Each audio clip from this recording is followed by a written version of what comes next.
financially gain from it, that's a slippery slope. If it makes you feel any better, I've been laid off from that company, so I have no monetary gain from it. Like I said, I started off working for the company, representing us, and they've asked me to give input at the meetings, and I do. We're being careful on the Conservation Committee. I haven't even attended a meeting in about 3 or 4 meetings. It's, Well, We're I'm being- just saying, I think it's just, It's tough in a small town, we're all interconnected. yeah, we're being very careful when we do negotiations on this and we come up with a price.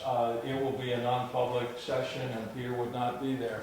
The only handicap that we're having so far is the fact that we're losing one of our members. The last meeting, we only had 3 members, counting an alternate. Yeah. And we're running a little short on people on the Conservation Committee right now, and I wish we had more than 3 making this decision. But We'll have the whole town eventually. Ralph? Would the ad valorem value of that, not being, if it wasn't in current use, it'd be worth $231,100 2:30. For all of them or just the for one? all I'd have thought it'd been higher. of them, all added up, it's Yeah. $231,100. Where'd you get that figure from the Tax cards, this year's tax cards? So if it was not in current use, they'd be bringing in a couple $1,000s in taxes tops. They'd be bringing in quite a bit if it wasn't in current use. In current use, they're getting a less than tax. Right. Of course, if it came out of current use, we We get have the more money money. to buy it. But I guess the idea is if somebody took it out of current use, the Conservation Commission would get more money to go buy land, which is what we're trying to do with the money we have, Yeah. it's a question of things that come up or offered to us, and it's an opportunity. We're trying to very carefully do everything right, and we're trying to get the maximum use we can. It's good fishing and good hunting. I've had their reports already. We're going to have a site walk for all the commission members next Sunday at 8. And we This will Sunday have- and next Sunday. this Sunday, the 18th, at 9 o'clock, Meeting at the bridge? at the bridge. We're going to go in and take a look at it. We're going to do some GPS positions so we can identify some specific features like possible youth campsites. But we will have a public hearing on it.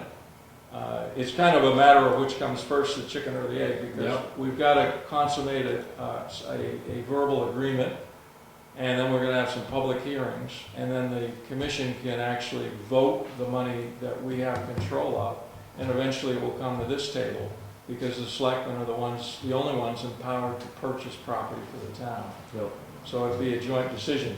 Officially tonight, what I'm asking for is the support of the Board of Selectmen before we move any further, because we've actually been discussing this for about a couple of months. I want to officially notify you guys this is what we're trying to do. The second thing is that page on the application, which could wind up in the waste paper basket next Monday anyway, but if you give it to me and I can get the other pages filled out properly, I'll throw it in. The worst can happen is I get rejected for some error, and I get some experience. I'm comfortable with proceeding forward to looking to LCHIP to see if there's any money available. Yeah, And there's plenty of wiggle room to back out of it. It's no commitment. It's a I can't really throw my full support at it until I see it. No, the numbers and all that, yeah, me too. Well- I think it's a really, it's a good opportunity to lock that area right up, and it is a beautiful area. I've been down in there, and it's nice. But the price tag's gonna be the question. I think the general feeling of the board members is that they're in favor of spending a good portion of the money we have available. The Fish and Game contribution is almost doubling the money we have available. If we could get this grant, it would give us lots of money. What do you guys have in the fund now? We have 113. 113? That's a combination of designated, undesignated, but this is for all of it is for this purpose. Yeah. It's conservation. So you would support draining that, just to get. I don't know if we'd support completely draining it. The other side of it is, you asked the question of what if we didn't do anything, would anything change? Maybe not. The other side of it is that in some instances, there are motivations for people to put their land in conservation. I've been talking to a couple of people since I was chairman, who have very desirable pieces of property. And right now, there's actually a window of opportunity that you could get 50% of your income deducted by contributing a conservation easement off your federal taxes. If you made $100,000 a year, you could get $50,000 deducted for this contribution for 16 years. You can carry it forward, which is $800,000. This is a huge tax break. That window ends December 31st this year, and I've talked to a couple of people about that. The only thing that they might need, if they wanted to do that, would be the Conservation Commission to say, we'll do the survey, we'll do the paperwork. So maybe for $10,000 or $20,000, you get the deeds, the easements, and all this, you know, the legal work done. Maybe you could leverage an $800,000 parcel to maximize the numbers for as little as $10,000 or $15,000. So I wouldn't want to drain the fund completely, because you like a kid who's got his allowance, you go to the store. Yeah. If you spend your money on the first thing you see, and then you go back and you say, oh, I wish I had that. So I'm not in favor of draining it completely, because sometimes just the smallest incentive could be leveraged into a huge deal. Of course, I would mention, I think I jumped ahead, but the appraising we're doing has to be raised to a federal standard. So we voted up to $5,000. We've already committed to $2,200 to $2,300 to get the preliminary numbers. If we get a deal and we want the Fish and Game money, we have to go to what they call a yellow book appraiser, which is federal standards. So she will upgrade the appraisal for another $2,200 or $2,300. And Keith Fletcher has said on the behalf of Moose Mountain that they would be willing to pay for the upgrade. Yeah. I thought Fish and Game was going to pay for that upgrade. I thought Keith was helping with the first, or not Keith, but Moose Mountain was helping with the first. Yeah, I don't have a commitment from their board of directors on that yet, but we might get some additional help from Moose. Moose Mountain's in thought and theory is willing to go in for a small part on this. No huge chunks, but they got a deal going with the Moose Mountain, the skier. Yeah. So there's all kinds of things happening. You know, they got the Grange building they'd like to do something with. If somebody wants to try to get some L-chip money for the dam, so it's conceivable that L-chip people will be looking at Brookfield, Wakefield once or twice, and you know, there's a lot of people vying for the funds, but they might be well funded enough to give everybody something.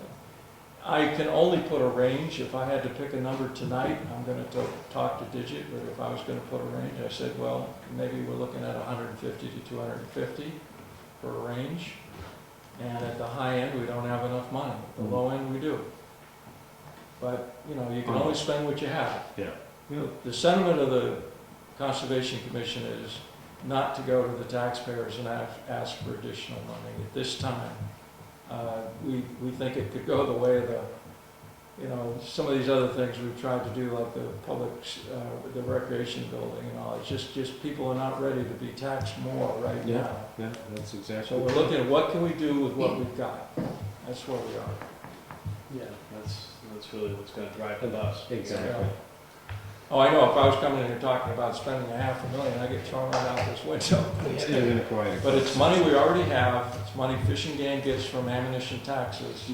We're not looking for, and not asking for a nickel extra or additional at this point. I'm just looking for permission to go for what we can do with what we have. Mr. Brown? Where this has a waterfront component into it, what's to stop someone from coming down and dropping a house on the waterfront conservation land? I don't see how that could happen. Stranger things have happened. Yeah. I mean, but no, seriously, could someone could come down and drop a house? They could, you know. It'd be the town's property at that time. This would be town property, not privately owned.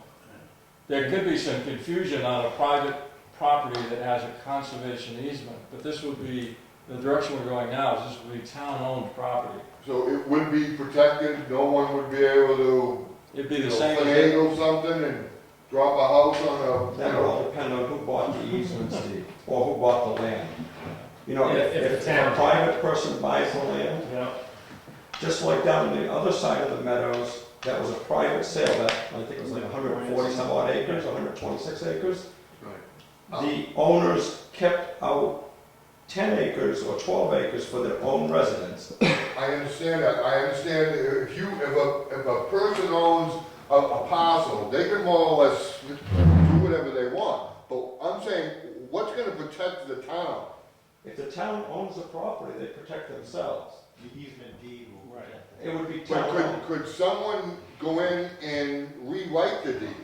Not if the town owns the property. If the town owns the property, it's theirs, and if they sold it, they could write the deed, and they could, What, no, but but if that's, there's an easement sold to Fish and Game or somebody, that would restrict them from doing certain things, then they would be limited. I just would like to see the town protected, so that I don't drive down there next year and I see a house out there. You could drive down there right now and see a garage. We actually, there's 2 layers of protection because if the town owns it. The other thing is Fish and Game, when they throw their money into Right. it, you are signing a contract. And I said this at a meeting, if some future town road agent decides he's gonna go in there and grab some gravel, the Fish and Game, this is federal money, it will be a federal case. Yeah, federal fence. Because the easement we're gonna give them says, we're not gonna go in there and steal a little gravel or, you know, or something like that. Timbering will be allowed, but you can't touch the minerals, the gravel, and all that stuff. So if there's some future town guy thinks he's gonna do that, the feds will come after him, even if everyone in the town thought that was a great idea.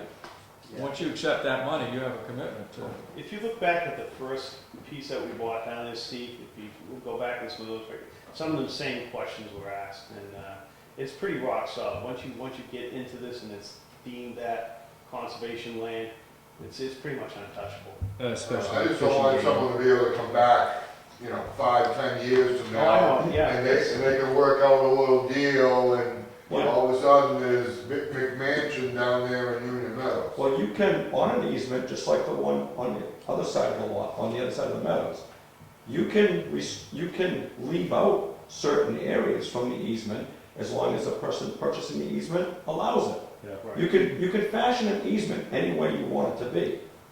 But if the town owns the property, if the Conservation Commission bought it and the town owns it, it's very unlikely anybody's gonna build anything, especially privately. Well, it's in conservation. No, But people have built on conservation land but not town owned. Right. before. We have a motion to go forward with the LGC, and I'll make that motion. I'll second it. I'm stating. Beautiful.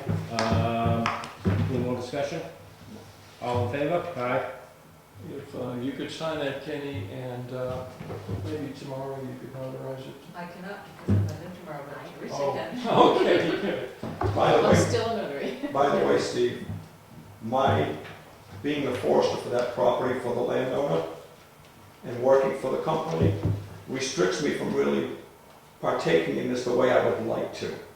Because Well, I'm just saying, it's a slippery slope that when. I understand what you're saying, and I agree with you, but I'm just saying, I would rather not be affiliated with that because of my views of conservation land.